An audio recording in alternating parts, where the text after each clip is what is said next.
সেই মুখ্যমন্ত্রীর সরকার নোটিফিকেশন করে বলেছে 5ই ডিসেম্বরের মধ্যে ওয়েস্ট বেঙ্গলের ওয়াকফ প্রপার্টিকে নথিভুক্ত করতে হবে। স্পেশাল অবজারভার রাজ্যে আসছে না কি? আপনারা কি স্পেশাল অবজারভার সুব্রত গুপ্ত রাজ্যে আসছেন? Most welcome. যে অফিসারদেরকে দিয়েছে এই অফিসারদের মমতা ব্যানার্জি কাজ করতে দেয়নি। এরা যোগ্য আইএস, এদেরকে সরিয়ে রাখা হয়েছে। সঞ্জয় মিত্র, সুব্রত গুপ্তর মতো আধিকারিকদেরকে দিল্লিতে আপনার যেতে বাধ্য করা হয়েছে। দে আর মোস্ট এফিসিয়েন্ট। এবং যিনি বাংলা বাঙালি বলেন তার আমলে চিফ সেক্রেটারি সুব্রত গুপ্ত বাঙালি হতে পারেন না। তার আমলে অত্রি ভট্টাচার্য আপনার হতে পারেন না। তার আমলে হরিকৃষ্ণ দ্বিবেদী মনোজ কন্ত্রাই হন। সঞ্জয় মুখার্জি ডিজি হন না। ডিজিপি করতে হয় রাজীব কুমারকে। অতএব এই যে টিম ইলেকশন কমিশন দিয়েছে এরা অত্যন্ত এফিসিয়েন্ট অফিসার। ইমিডিয়েট ব্লক অফিসগুলোতে, বিডিও অফিসগুলোতে যাওয়া উচিত আমার সাজেশন এবং অনুরোধ। কিন্তু আমি বলিনি যে এটা শুরু আগামী 2 মাসে এই ভোটার তালিকাকে পরিচ্ছন্ন করার ক্ষেত্রে 51,083 বিজেপি BLA-2ও লড়াই করবে আর এই অফিসাররাও নজরদারি করবে। Hope for the best. কলকাতায় পুরসভা বার্থ সার্টিফিকেটে ক্যাম্প করছে, কোথাও কি মনে হচ্ছে এই নথি পাইয়ে দিতে এই বাড়তি ক্যাম্প? নথি দিলেও লাভ হবে না। কারণ ইলেকশন কমিশনের AI স্ক্যান যদি তারা করে ধরা পড়বেই, চোর ধরা পড়বে। ইলেকশন কমিশনকে অনুরোধ করব AI স্ক্যানের মধ্য দিয়ে যেন পুরো বিষয়টা প্রসেস হয়। ইলেকশন কমিশনের কালকের 2টো অর্ডার ওয়েস্ট বেঙ্গল মানুষের কাছে আসার আলো দেখছে। এক, special observer appoint. Second thing হচ্ছে ডিজিপি কে ডাইরেকশন আর্ম সিকিউরিটি ফোর্সেস বিএলওদের দিয়ে প্রোটেকশন দিতে হবে। বিএলওদের এই দুটো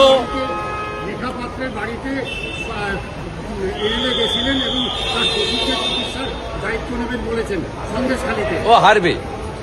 সন্দেশখালীতে তৃণমূল কংগ্রেস একটা ঘৃণিত পার্টি হিসেবে প্রমাণিত। 7,800 ভোটে লিড আছে লোকসভাতে সন্দেশখালীতে। সন্দেশখালীর মহিলাদের উপর অত্যাচার এবং শাহজাহান মডেল ক্যাঙ্গারু কোর্ট, এটা কোনো মহিলা ভুলে যায়নি। আগামী বিধানসভা নির্বাচনে হিঙ্গলগঞ্জ, সন্দেশখালী এই সিটগুলোতে যেখানে মুসলিম জনসংখ্যা কম, SC/ST জনসংখ্যা বেশি, বাঙালি হিন্দুরা বেশি আছে, এই আসনগুলো নরেন্দ্র মোদীজির মনোনীত বিজেপি প্রার্থীরাই পাবে। আপনারা 1 কোটি নাম বাদ যাবে বলেছিলেন, বাস্তবে 1/3 নামও এখনো বাদ যায়। আপনাকে ভাবতে হবে না, কোথাও কি মনে হচ্ছে early morning, it's a dawn. Now 6 AM voter list কা বাড়ি মে আবি এখন 6টা বাজে, ভোর 6টা, সূর্য ঠিক মতো উঠেনি। Wait, please wait, please wait. 7 ফেব্রুয়ারি আপনারা দেখবেন পশ্চিমবঙ্গে ভোটার তালিকায় কি আছে। দেখেন,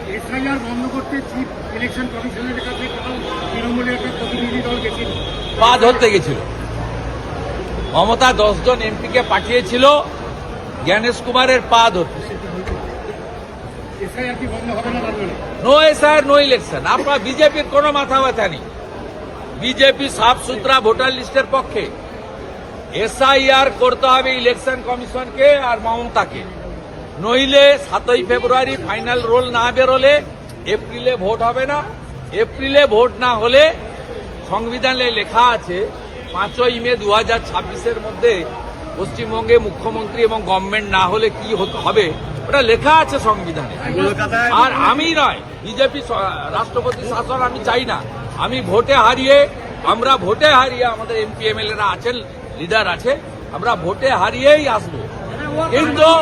কিন্তু আপনাকে বলে দিচ্ছি, ভোটার লিস্ট না বেরোলে সঠিক সময় রাষ্ট্রপতি শাসনেই ভোটার লিস্ট হবে। মমতা বলার সময় অধীর চৌধুরী যোগ দিতে চান কলকাতায়, যে মিছিলটা মমতা বলারা করবেন মতুয়াদের নিয়ে, তাতে অধীর চৌধুরীও যোগ দিতে চাইছেন। তৃণমূলকে জিজ্ঞেস, কারণ অধীর চৌধুরী কংগ্রেস নেতা, ইন্ডি জোটে আছেন, আর মমতা বালা ঠাকুর রাজ্যসভার এমপি তৃণমূল কংগ্রেসের, এটা কংগ্রেসের এবং তৃণমূলের ব্যাপার, এর সঙ্গে বিজেপির কোনো রোল নেই। মতুয়ারা নরেন্দ্র মোদীর সঙ্গে আছে, মোদীজির সঙ্গে আছে। স্বাধীনতার পরে একমাত্র প্রধানমন্ত্রী হরিচাঁদ ঠাকুর গুরুচাঁদ ঠাকুরের ওড়াকান্দিতে বাংলাদেশে গিয়ে প্রণাম করে এসেছে, তার নাম নরেন্দ্র মোদী। 1945 সাল থেকে পিআর ঠাকুরের যে লড়াই, নাগরিকত্ব নাগরিকত্ব নাগরিকত্ব, সেটা দিয়েছে নরেন্দ্র মোদী 2019 সালে। তাই মতুয়া নমশূদ্র বাংলাদেশ থেকে আসা হিন্দু শরণার্থী, তাদের কাছে ত্রাতা হচ্ছেন নরেন্দ্র মোদী।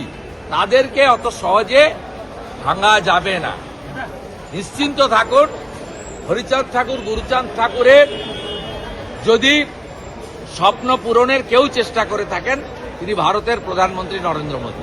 তিনি ওড়াকান্দিতে গিয়ে মাথা ঠেকিয়ে প্রণাম করে এসেছেন, যেটা স্বাধীনতার পরে কেউ করতে পারেনি। অতএব এসব বলে কোনো লাভ নেই। প্রত্যেকটা উনি চেষ্টা করছেন ভাষার নামে, জাতের নামে হিন্দুদের বিভক্ত করা। হিন্দুরা এবারে বিভক্ত হবে না। পাশেই বিহার, আমাদের বর্ডার, এখান থেকে 20 কিলোমিটার বর্ডার হচ্ছে বিহার। বিহারে যা হয়েছে, আমাদের যাদব ভাইরাও এগিয়ে এসেছে ভোট দিতে, পশ্চিমবঙ্গেও তাই হবে। যারা পশ্চিমবঙ্গে মুসলিমরা আছেন, তাদের জন্য বার্তা, এটা যদি অন্য কেউ বলতো, বিজেপির কোন লোক, তা আগুন লাগাতেন আপনারা। মুসলিমদের দাড়ি টুপি তাদের একটা সম্মানের বিষয়, তাদের ধর্মীয়। এই লোকটার দাড়ি টেনে দেখান না, একে দেখাতে হয়েছে। এই তৃণমূলের প্রকৃত মুসলিমরা তৃণমূল কংগ্রেসকে সমর্থন করার আগে 4 বার ভাবুন। মমতা আপনাদের তেজপাতার মতো ব্যবহার করছে, তরকারিতে লাগে, খাওয়া যায় না। এই অপমানটা যদি কোনো বিজেপির লোক করত, আমাদের সাম্প্রদায়িক বলতেন, আমাদের মুসলমান বিরোধী বলতেন, মুসলমানদের দিয়ে মিছিল মিটিং করাতেন। এখন কোথায় মুসলমান নেতারা? কোথায় হামিদুর রহমান চোপড়ার এমএলএ? কোথায় গোলাম রব্বানী মন্ত্রী? জানতে চাইছি কোথায়, কোন গর্তে ঢুকে আছেন? মিনাজ ভাই চাকুলিয়ার এমএলএ কোন গর্তে ঢুকে আছেন? জানতে চাইছি আপনাদের কাছে, কোন গর্তে ঢুকে আছে? কোচবিহারের জলিল ভাই কোন গর্তে ঢুকে আছেন? আমরা জানতে চাই।